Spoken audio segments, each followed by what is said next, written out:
Hello! So I am very excited to try something new with all of you today. It is called an herbed tofu feta.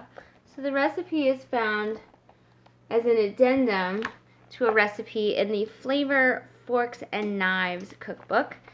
And so it came with a Greek salad with freekeh and herbed tofu feta. My oven is preheated to 375. I am making a salad with beets and sweet potatoes and red cabbage, and the recipe calls for feta. I have a child who has a dairy allergy. She's lactose intolerant. So as much dairy as we can cut out, the better for her. So I'm pretty excited that this recipe exists.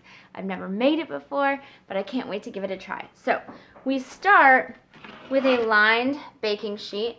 I have these silicone mats, otherwise the recipe calls for parchment paper.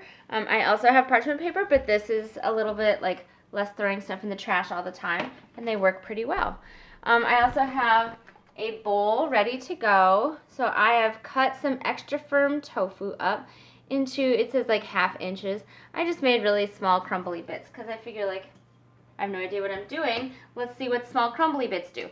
Okay, so from there, everything gets added to the bowl. So we need a 1/2 tablespoon of lemon juice. I don't even know if I have one that measures a 1/2 tablespoon. So 1/2 tablespoon of lemon juice.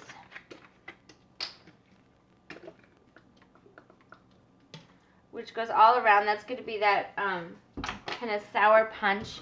We have some garlic. And it's going to be a medium clove. So I've got my clove here. I'm going to stick that in. Send it through the press. That releases the juices. That's going to also add some kick into it. I tend to like find all the little bits with garlic and just take it for another press so that I get as much of it as possible. And if you can believe it, there's not much more to this. It calls for a tablespoon of fresh dill, finely chopped. So this is dill. It's very frondy, right? And a tablespoon is not a whole lot. So I'm going to take just some of it off the top. I just like took my knife over the top. And then I'm going to run my knife through it. And when I run my knife through it, I actually want to get you a little closer. Because cutting herbs can feel a little bit scary, just a little bit daunting. So first I start kind of moving my fingers back and going through them. And then eventually I switch to the top and I just do a little rocking motion over the top of my herbs. I never used to do that. I wipe the sides of the knife a little bit, gather, and go again. You need a good sharp knife in order for this to work. But I used to try just holding them and going down, and I never really felt like I was getting the right consistency until I also added the rocking thing. So here, this goes in. I'm going to have super herby hands now. And then there's no specified amount for salt and pepper. You got to love where there's no specified amount for salt and pepper.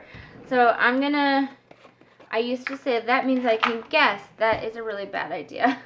So I'm going to go with a 1/2 teaspoon of salt.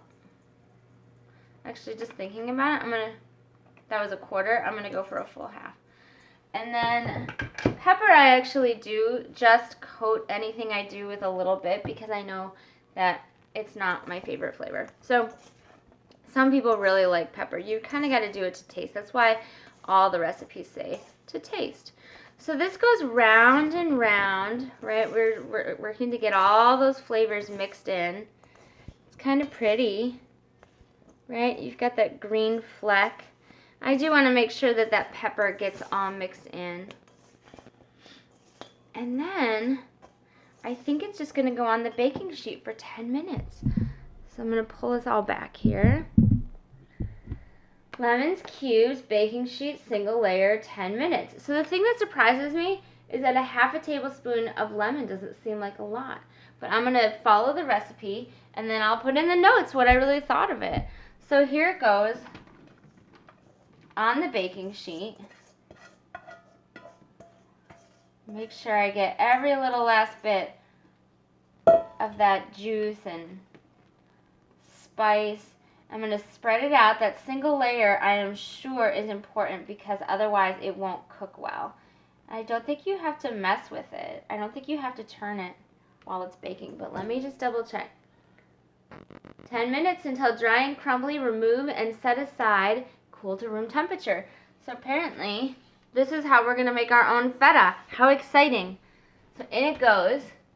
I've got it on just the plain bake function, no roasting, no convection. I'm going to set my timer for 10 minutes, and I will let you guys know in the comments how that turned out. So thanks for being with me, and I'll see you later.